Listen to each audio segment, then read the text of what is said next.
Hello students, now we are going to start with yet another act, which is Negotiable Instrument Act 1881. You people have covered many of the provisions of this act at CMA foundation level. The same provisions have been included over here again, and many more new provisions have also been included. I have recorded some lectures till approximately page number 15 or 16, which will be provided separately to you. Okay. Those topics which are already covered at CMA foundation level are separately covered in certain videos, which I'll be sharing with you. Okay. I'll be starting with those sections or those provisions which are new at interlevel. But before starting with the same, I would like to give you an overview of what has been covered already at the CMA foundation level. So this act was implemented from this 1st of March 1882. The word negotiable in the Negotiable Instrument Act means the instrument which is transferable from one person to another in return for consideration, और instrument का मतलब होता है किसी भी तरह का return document. Okay,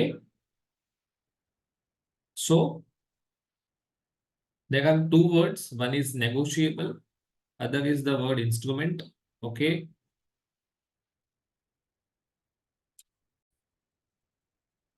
okay, so two words are there, one is negotiable, the basic meaning of which is transferable, and instrument means which is a document, return document. Okay, so a negotiable instrument is one which entitles means which gives a right to a person to a sum of money. अगर मेरे पास किसी का दिया हुआ check है तो मेरे पास पैसा कलेक्ट करने का राइट है. ओके, चलो, ये ट्रांसफरेबल है तो कैसे ट्रांसफर होता है? तो it can be transferred by mayor delivery, मतलब अगर मैं किसी को बैरर चेक दे दूं इट इज मेयर डिलीवरी, और it can be transferred by endorsement and delivery.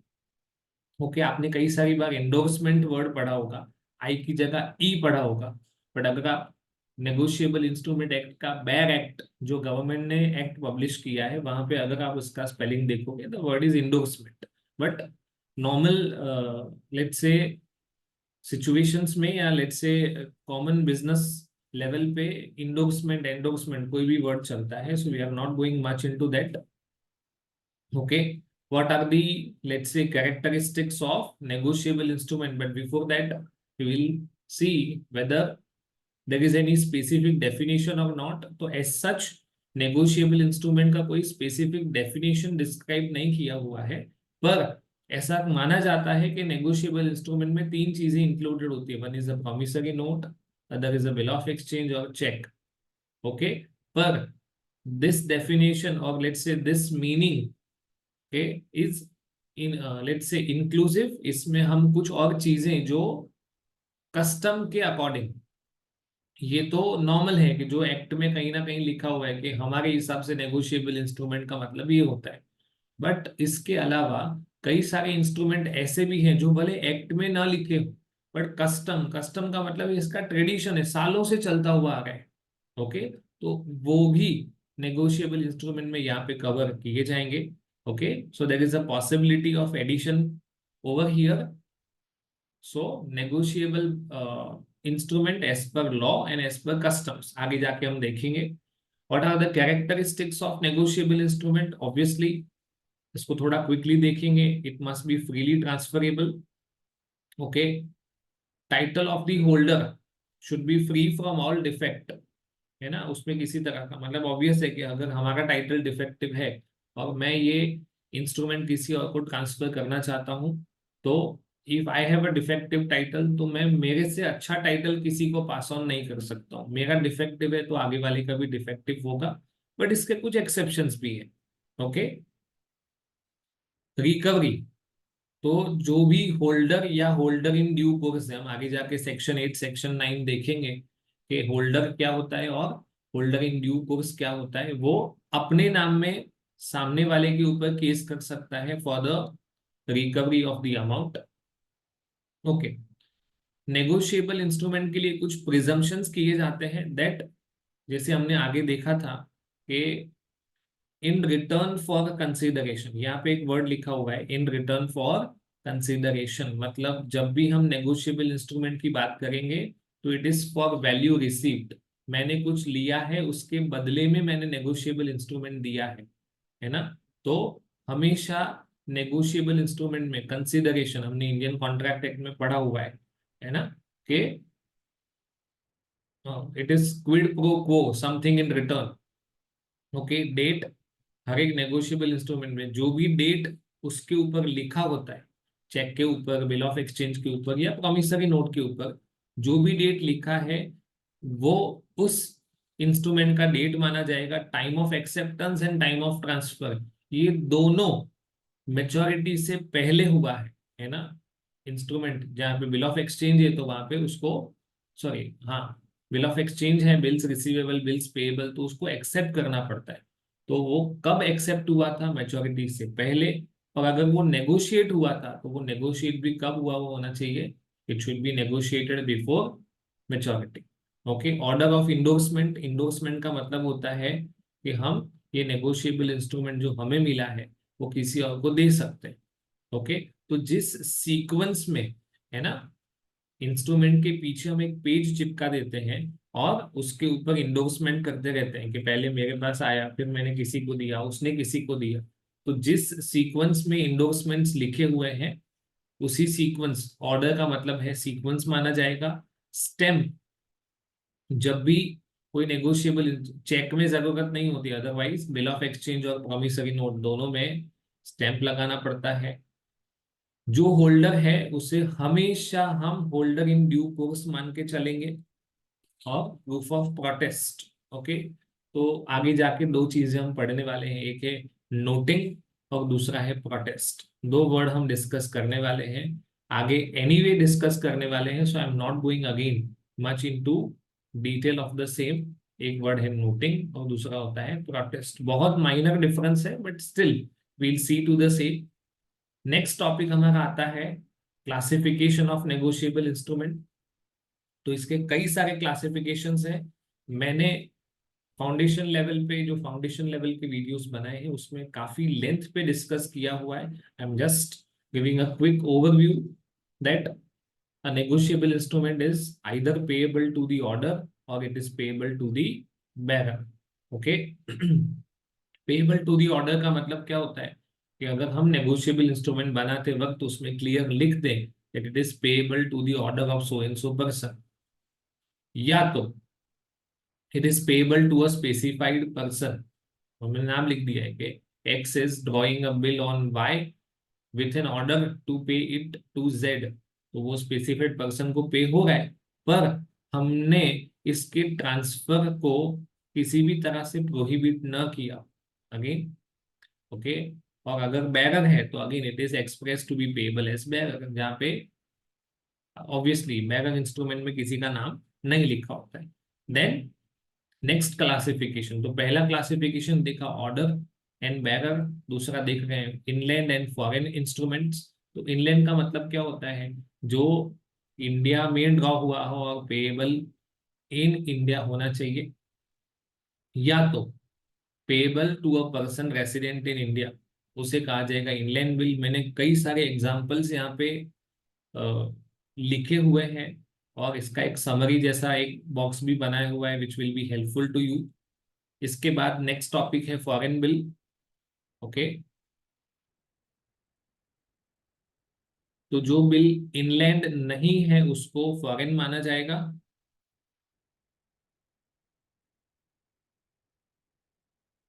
Okay, यहाँ पे देखो क्या कौन सा है, कहाँ पे बिल ड्रॉ किया हुआ है? Outside India. ओके, किसको पे हो रहा है? जो पर्सन रेसिडेंट इन इंडिया हो या आउटसाइड इंडिया हो। ओके, पर ड्रॉ कहाँ पे हुआ है? या तो ड्रॉ इंडिया के बाहर होना चाहिए या तो पेएबल इंडिया के बाहर होना चाहिए। ओके, तो ड्रॉ तो कंपलसरी है। उसके साथ साथ क्या है?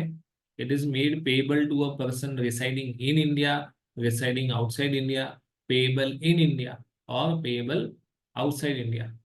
ओके, चलो, पर्सन रिसाइडिंग इन इंडिया है बट पेएबल कहाँ पे है? आउटसाइड इंडिया, मतलब आइदर और। जहाँ पे रिसाइडिंग इन इंडिया है तो पेएबल आउटसाइड इंडिया होना चाहिए, रिसाइडिंग आउटसाइड इंडिया है तो पेएबल भी आउटसाइड इंडिया है, या अगर रिसाइडिंग आउटसाइड है और पेएबल इन इंडिया है तो भी, in any case, but common क्या है? It is drawn outside India. इसे कहा जाएगा foreign bills. Then there are demand and time instruments. Demand instruments का मतलब क्या होता है? जब भी कोई इंस्ट्रूमेंट प्रेजेंट हो और आपको तुरंत पे करना पड़े तो उसे डिमांड इंस्ट्रूमेंट कहा जाता है। और जहाँ पे टाइम स्पेसिफाइड हो कि ये बिल हम इस डेट से इतने महीनों के बाद, इतने दिनों के बाद, या ये सर्टेन इवेंट होने के बाद पे करेंगे, है ना, तो उसे कहा जाता है टाइम इंस्ट्रूमेंट्स। ओके, जैसे हम बैंक में पढ़ते हैं demand deposit and time deposit. Demand deposit का मतलब क्या होता है? कि हम जब भी बैंक से पैसा विड्रॉ करना चाहे कर सकते हैं। और टाइम डिपॉजिट का मतलब क्या है? कि वो पैसा हमें कुछ टाइम तक बैंक में रखना पड़ेगा। We can not withdraw like an FD और RD. Okay, genuine accommodation and fictitious bill. Genuine का मतलब क्या है? कि जहां पे कोई भी बिल ड्रॉ हुआ, एक्सेप्ट हुआ या एंडोर्स हुआ है फॉर कंसिडरेशन, इसमें सारी पार्टीज नोन है, असरटेन्ड है ना, तो उसे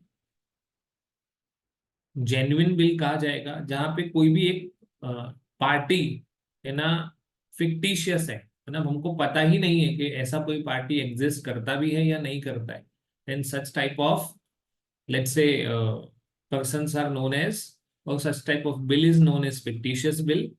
और जहां पे किसी कंसिडरेशन के बिना बिल ड्रॉ किया जाए तो उसे कहा जाता है अकोमोडेशन बिल। अकोमोडेशन बिल का मतलब क्या होता है? जैसे मुझे और मेरे फ्रेंड को, दोनों को पैसों की जरूरत है ना, we are in need of money. मुझे 1 लाख रुपए चाहिए और उसको 50,000 रुपए चाहिए। तो मैंने क्या किया? उसके ऊपर बिल ड्रॉ किया, उसने वो एक्सेप्ट किया, और मैं जाके बैंक में से ये बिल डिस्काउंट करवा देता हूँ या किसी भी पर्सन के पास से डिस्काउंट करवा देता हूँ। और इसका 2/3 अमाउंट मैंने रखा, 1/3 अमाउंट मैंने अपने फ्रेंड को पे कर दिया। मैच्योरिटी डेट पे मैं अपने फ्रेंड को 1 लाख रुपए दे दूंगा और वो बाकी का पैसा इन टोटल बैंक को दे देगा, क्योंकि उसने 50,000 लिया है तो वो उतना कंट्रीब्यूट करेगा। मैंने 1 लाख लिया था तो मैं उतना कंट्रीब्यूट करूँ। यहाँ पे हमारे बीच में कोई भी गुड्स, सर्विस या असेट का कोई ट्रांजेक्शन नहीं हुआ है। ना मैंने उसको कुछ बेचा है, ना उसके पास से कुछ खरीदा है। जस्ट एक दूसरे की जो फाइनेंशियल नीड है उसको सेटिस्फाई करने की कोशिश की थी, तो that is considered as accommodation bill. तो there are 3 types of bill: genuine, accommodation and fictitious bill. Okay, clean and documentary bill. Clean bill का मतलब क्या होता है? कि जब हमने बिल के साथ किसी भी तरह के डॉक्यूमेंट्स अटैच न किए हो तो उसको क्लीन बिल कहा जाता है। और कुछ डॉक्यूमेंट्स अटैच करके भेजा हो तो उसको कहा जाता है documentary bill. Ambiguous instrument. Ambiguous का मतलब क्या होता है? कि अगर बिल या प्रॉमिसरी नोट को ड्राफ्ट करते वक्त आपने उसकी लैंग्वेज को अनक्लियर रखा है, एम्बिगुअस का मतलब अनक्लियर है, तो पढ़ने वाला उसको कोई भी चीज से पढ़ सकता है। मतलब it can be considered as a bill of exchange और it can be considered as a promissory note. Clear नहीं है कि वो क्या है, तो उस इंस्ट्रूमेंट को कहा जाता है एम्बिगुअस। बट एक बार मान लो कि जो होल्डर है, ऐसा कोई बिल मेरे पास आया, मैं होल्डर बनूंगा और मैंने उसको बिल ऑफ एक्सचेंज मान लिया या मैंने उसको प्रॉमिसरी नोट मान लिया, तो तब से आगे जितनी भी बार वो एंडोर्स होगा उसे कंफर्म बिल ऑफ एक्सचेंज या प्रॉमिसरी नोट ही कहा जाएगा। ओके, एक बार मैंने डिसाइड कर लिया, होल्डर ने, कि ये बिल ऑफ एक्सचेंज है, तो आगे भी उसको क्या माना जाएगा? Bill of exchange. Next topic है आपका इनकोएट। इनकोएट का मतलब होता है इनकम्प्लीट इंस्ट्रूमेंट। ओके, तो जब भी कोई इंसान, मान लो कि मैंने चेक पे साइन कर दिया, ब्लैंक चेक के ऊपर, है ना, या तो इनकम्प्लीट स्टैम्प पेपर है, ओके, तो he authorizes the other person to make और कंप्लीट, मतलब मैंने किसी और पर्सन को ऑथोराइज कर दिया है कि भाई बाकी की फॉर्मेलिटीज आप कंप्लीट कर लेना, ओके।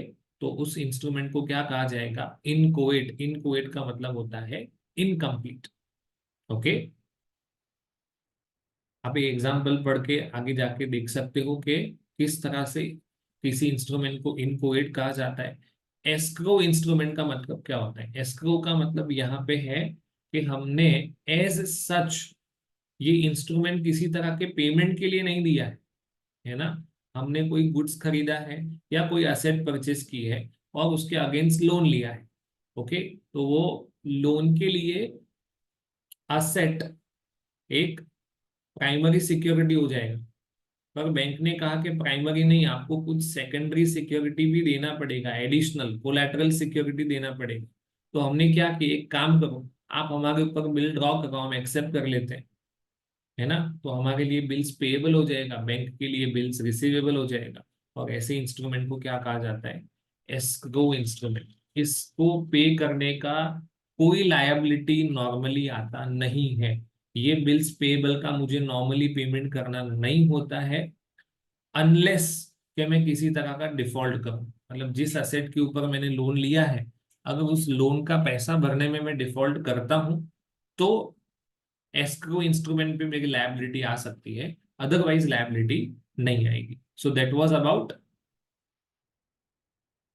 Types of instrument. हमने टोटल 8, और उसमें भी काफी अंदर अंदर देखा, inland, foreign pay, order, bearer, genuine, fictitious, accommodation bill, okay, inchoate, ambiguous, ये सारे तरह के, clean bill, documentary bill, okay. Now the next topic that comes is the types of negotiable instrument. तो मैंने आपको इस टॉपिक की शुरुआत करते वक्त ही बोला था कि certain instruments are negotiable by law and certain instruments are negotiable by custom और यूसेज। जहाँ पे नेगोशिएबल बाय लॉ होगा तो bill of exchange, promissory note या चेक के बारे में डिस्कशन होगा, ओके। और जहाँ पे कस्टम या यूसेज है, तो कस्टम का हमेशा ऐसा कहा जाता है ना, ये चीज आपको याद रखनी है जब भी आप कोई भी कानून पढ़ते हो, कोई भी एक्ट पढ़ते हो, तो custom is the best interpretation of law. क्या याद रखना है? Custom is the best interpretation of law. क्योंकि कोई भी कानून बनने से पहले कोई चीज एक कस्टम ही होती है, रीति रिवाज होता है। जैसे मान लो कि स्पेसिफिकली जिन चीजों के लिए हमारे पास हमारी कंट्री में एक्ट नहीं थे, उनको पंचायत के थ्रू डिसाइड किया जाता था, तो वो एक कस्टम था, एक रीति रिवाज, ट्रेडिशन था, फैशन, उस टाइम का ट्रेंड था। और हमारी कंट्री के जो भी मतलब हमारा हिस्ट्री है, उन सब चीजों को पढ़ के हमारे रीति रिवाज क्या है ना, हमारे वहाँ शादियां कैसे होती हैं, शादी के रीति रिवाज कैसे होते हैं, तो उन सबको स्टडी करके ही शादी के लिए कानून बनाए जाते हैं। तो उन लोगों ने क्या स्टडी किया? कस्टम, के इंडिया के लोग, हिंदुस्तान के लोग किस तरह के कस्टम्स को फॉलो करते हैं। वैसा ही कस्टम्स हम नेगोशिएबल इंस्ट्रूमेंट के बारे में भी देखते हैं। जैसे बिल ऑफ एक्सचेंज आने से पहले हुंडी करके एक डॉक्यूमेंट चलता था, आज भी चलता है पर इतना ज्यादा नहीं। तो it is a negotiable instrument, कई सारी कोऑपरेटिव बैंक्स में चलता भी है, पर वो एक्ट में मेंशन नहीं है ना। It is not a negotiable instrument according to law या according to the mention in the law, but it is still a negotiable instrument as per custom, okay. तो कुछ कुछ चीजें यहाँ पे लिखी हुई है, that in England the following instruments have been held to be negotiable by custom, that is exchequer. Exchequer का मतलब होता है government, government bills, treasury bills, bank notes, share warrants, circular notes, bearer debentures, इन सबको हम क्या मानते हैं? We also consider. तो एनीवे नेगोशिएबल इंस्ट्रूमेंट इंडिया में, इंडिया की पार्लियामेंट में, पर ब्रिटिशर्स ने बनाया था, तो वो अपने जैसा ही एक्ट यहाँ पे भी बनाएंगे, बट ऑब्वियस है। बट यस, थोड़ा इंडिया के लेट्स से जो भी इंडिया का सेटअप था उसके हिसाब से बनाएंगे, उनके जैसा एज इट इज नहीं, है ना, उसको बेस मानेंगे और बनाएंगे इंडिया के हिसाब से। Okay, next topic comes is capacity to become a party to a negotiable instrument. ये बट ऑब्वियस हमने इंडियन कॉन्ट्रैक्ट एक्ट में कवर किया हुआ है कि अगर आपको किसी भी कॉन्ट्रैक्ट में पार्टी बनना है, then that person should be a major, should not be of unsound mind and should not be disqualified by law, है ना। तो अगर ऐसा होता है तो उस अग्रीमेंट को, उसको हम कॉन्ट्रैक्ट तो एनीवे नहीं बोलेंगे, उस अग्रीमेंट को वॉइड एब initio, void from the beginning कहा जाता है। ओके, तो minor can not, let's say minor is not having capacity to become a party to a negotiable instrument। पर अगर मान लो कि कोई एक नेगोशिएबल इंस्ट्रूमेंट तीन लोगों ने ड्रॉ किया हुआ है या तीन लोगों ने एक्सेप्ट किया है, उसमें से एक माइनर है, तो इसका ये मतलब नहीं है कि नेगोशिएबल इंस्ट्रूमेंट वैलिड नहीं है, कैंसिल हो जाएगा। नो, माइनर के लिए वो लायबल नहीं है, पर बाकी के दोनों लोगों के लिए वो वैलिड रहेगा। वो लोगों का लायबिलिटी अभी भी रहेगा अगर वो मेजर है, साउंड माइंड के हैं और लॉ के द्वारा डिस्क्वालिफाइड नहीं है तो। नेक्स्ट टॉपिक इज कंपनी, कि कोई भी कंपनी नॉर्मली अलाउड नहीं है जब तक कि उसके आर्टिकल्स में ना लिखा हो, है ना। अगर कंपनी के आर्टिकल्स में प्रिस्क्राइब्ड नहीं है, then the company is not allowed to become a party. मतलब मान लो कि कंपनी के आर्टिकल्स में लिख दिया कि कंपनी किसी भी तरह का, वैसे लिखते नहीं है बट मान लो कि लिख दिया that the company is not allowed to become a party to any negotiable instrument, then it is not allowed at all. Agent, as per section 27, agent can bind the principal by acting on his behalf only in the manner in which he is duly authorized। obvious है कि principal ने agent को जितना authority दिया है वो उतने के लिए ही लायबल रहेगा, या उतना उतना ही उसका एलिजिबिलिटी है कोई भी चीज डिसाइड करने का। तो नॉर्मली एजेंट का क्या अथॉरिटी होता है? टू बाय, सेल और pledge. Okay, the agent is required to make it clear that he is acting in a representative capacity which must be evidenced by the manner he signs such document। अगर कोई भी agent principal के behalf पे document sign करता है, हम आगे पढ़ेंगे, है ना, कि साइन किस तरह से करना है। ओके, तो उस साइन से क्लियर ऐसा शो होना चाहिए कि मैं एज अ प्रिंसिपल नहीं but as an agent sign कर रहा हूँ। Okay, legal representative, Hindu undivided family, okay, तो वो अलाउड नहीं है। पर ये लिखा है ना, the karta can bind the other members, but who will be a party to the negotiable instrument? The karta. Okay, who is not allowed? Again lunatic, idiot and drunken, insolvent persons, they all are not allowed to become a party to a negotiable instrument. Next हमारा topic है, जैसे हमने देखा था, the instruments are negotiable by statute. उसमें तीन चीजें थी, promissory note, bill of exchange और चेक। प्रॉमिसरी नोट के डेफिनेशन में, it is an instrument in writing. आपको ये ध्यान रखना है हमेशा कि ये अनकंडीशनल होना चाहिए, बट ऑब्वियस है, बट ये अनकंडीशनल अंडरटेकिंग है। अंडरटेकिंग का मतलब होता है गारंटी। ओके, किसने साइन किया है? Maker. Certain sum money only to और टू द ऑर्डर ऑफ, इसमें पर्सन भी कैसा होना चाहिए? सर्टेन। यहां से आपको सारे फीचर्स उसके क्लियर हो जाएंगे, है ना। एक इंस्ट्रूमेंट है, इन राइटिंग होना चाहिए, अनकंडीशनल अंडरटेकिंग है, किसने साइन किया हुआ है? It is sign by the maker to pay a certain sum of money only to और to the order of a certain person or to the bearer. Bearer मतलब holder of the instrument. तो promissory note normally बनाता है debtor in favour of creditor. यहाँ पे मैंने एक छोटा सा एग्जांपल लिया हुआ है। Okay, will quickly go for the essential elements that the negotiable instrument must be in writing, it is having a promise to pay। मतलब मैं सिर्फ इतना एक्नॉलेज करूं कि हाँ मुझे, मैंने आपसे पैसा लिया है और मैं ये एक्सेप्ट करता हूँ। ओके, तो उसको प्रॉमिस नहीं कहा जाता है। प्रॉमिस का मतलब एलाबोरेट ऐसा होना चाहिए कि मैं आपको पैसा दूंगा सो एंड सो डेट को। वो भी ऐसा भी नहीं कि जब आएगा तब, जब आएगा तब मतलब वो कंडीशनल हो जाता है। आपका जो अंडरटेकिंग है या गारंटी है या प्रॉमिस है वो अनकंडीशनल होना चाहिए। Okay, so it must B definite and unconditional. आज बारिश होगी तो पैसा दूंगा, है ना। मुझे कन्वीनियंट लगेगा तो पैसा दूंगा, मुझे कहीं से मिलेगा तो पैसा दूंगा, ये इवेंट होने के बाद पैसा दूंगा। तो these are all conditional promises.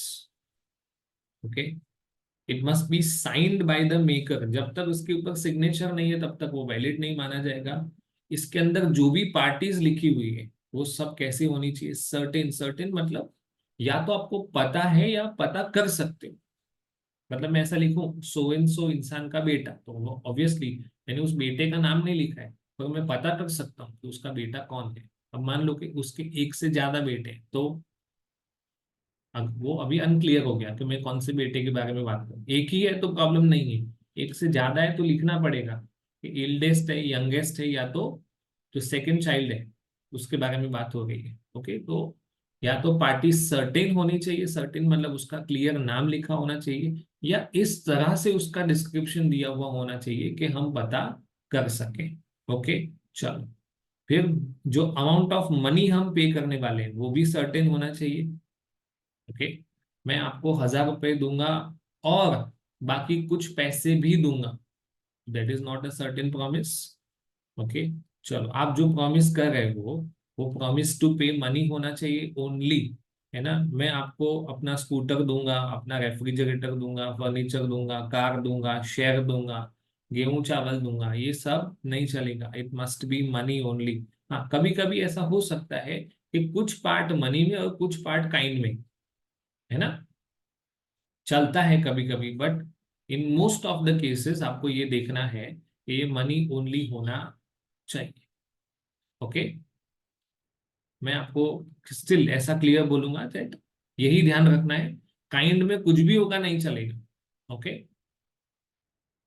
Bank note is not a promissory note. आप अपना अपने पास जो करेंसी नोट है उसको आप उठा के देखेंगे तो वहां पे लिखा होता है promise to pay so and so amount to the holder. But RBI ने वो कहा है कि मैं जिसके पास भी ये नोट होगा वो 500 रुपए का हकदार है, 100 रुपए का हकदार है। वैसा वो लोग प्रॉमिस करते हैं, बट उससे प्रॉमिसरी नोट नहीं कहा जाता है। Okay, formalities like number, promissory note पे नंबर होना चाहिए, डेट, प्लेस, कंसिडरेशन। अगर ये नहीं भी होगा, है ना, तो चलता है। अगर ये नहीं भी होगा तो चलता है। ओके, बट कंपलसरी इसके ऊपर क्या होना चाहिए, स्टैम्प होना चाहिए। मैंने आपको स्टार्टिंग में बोला था जब आपको नेगोशिएबल इंस्ट्रूमेंट के फीचर्स बताए थे तब। प्रॉमिसरी नोट डिमांड भी हो सकता है या टाइम इंस्ट्रूमेंट भी हो सकता है। ओके, पर ये कभी भी पेएबल टू बैरर मतलब पेएबल टू बैरर हो सकता है, बट अगर पेएबल टू बैरर है तो वो हमेशा टाइम इंस्ट्रूमेंट होना चाहिए, वो डिमांड इंस्ट्रूमेंट नहीं हो सकता है। Okay, otherwise it can be a time instrument as well as a demand instrument. Parties to the promissory note, दो पार्टीज है, मेकर एंड पेई। मेकर का मतलब होता है क्रेडिटर, जिसने, सॉरी, डेटर जिसने प्रॉमिस किया है, और पेई का मतलब the person who will receive the money. Okay, चलो, नेक्स्ट आपका टॉपिक है बिल ऑफ एक्सचेंज। तो बिल ऑफ एक्सचेंज भी वही है, it is instrument in writing, unconditional. तो आगे था अनकंडीशनल अंडरटेकिंग, यहाँ पे है अनकंडीशनल ऑर्डर। हम कभी भी किसी को रिक्वेस्ट नहीं करें प्लीज पैसा दे दो, है ना, you are giving the order. Okay, sign by the maker. Maker मतलब यहाँ पे ड्रॉवर, दैट इज यहाँ पे बिल ऑफ एक्सचेंज बनाएगा creditor. okay, directing a certain person to pay a certain sum of money only, same to same features हैं। Writing में होना चाहिए, अनकंडीशनल होना चाहिए, मेकर का साइन होना चाहिए, certain sum, certain person, money only to or to the order of a certain person or to the bank.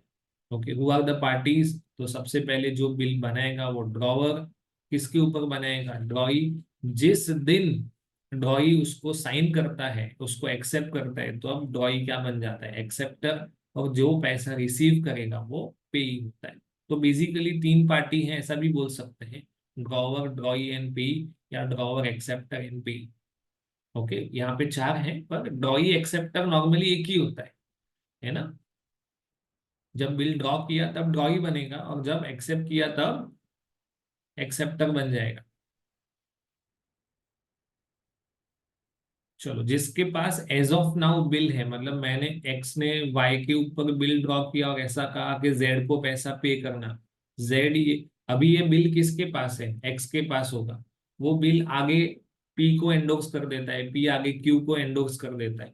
तो as of now Q is having the bill, तो क्यू को कहा जाएगा holder of the instrument. Okay, चलो, Q इस case में endorsee बनेगा, और इसको बिल आया था पी के पास से, तो P becomes endorser. Okay, essential elements, obviously इसको फीचर्स भी कहा जाता है। In writing it is an order, order unconditional होना चाहिए, साइंड होना चाहिए। जो भी parties to the negotiable instrument है वो हमेशा कैसे होनी चाहिए, सर्टेन होनी चाहिए। अमाउंट भी कैसा होना चाहिए, सर्टेन होना चाहिए। Money only. Okay, bill of exchange कभी भी पेएबल ऑन डिमांड नहीं हो सकता, ये ऑलवेज कैसा होगा, टाइम इंस्ट्रूमेंट। प्रॉमिसरी नोट दोनों हो सकता है, it can be time instrument और it can be demand instrument. Okay, but अगर वो डिमांड इंस्ट्रूमेंट है तो वो बैरर नहीं हो सकता है ना, हमेशा ऑर्डर होना चाहिए। ओके, नेक्स्ट आपका टॉपिक जो है वो चेक का है। यहां से कई सारी चीजें बदलेंगी। ओके, मैंने काफी सारे पेजेस कवर कर लिए हैं। ओके, और चेक के बारे में हम नेक्स्ट सेशन में डिस्कस करना शुरू करेंगे, क्योंकि चेक अपने आप में काफी एक डिटेल्ड रिवीजन है, तो इसका थोड़ा सा हम डिस्कशन करेंगे। एंड जो इंटर लेवल पे नए नए टॉपिक आने वाले हैं वो हम नेक्स्ट सेशन में स्टार्ट करेंगे। थैंक्स।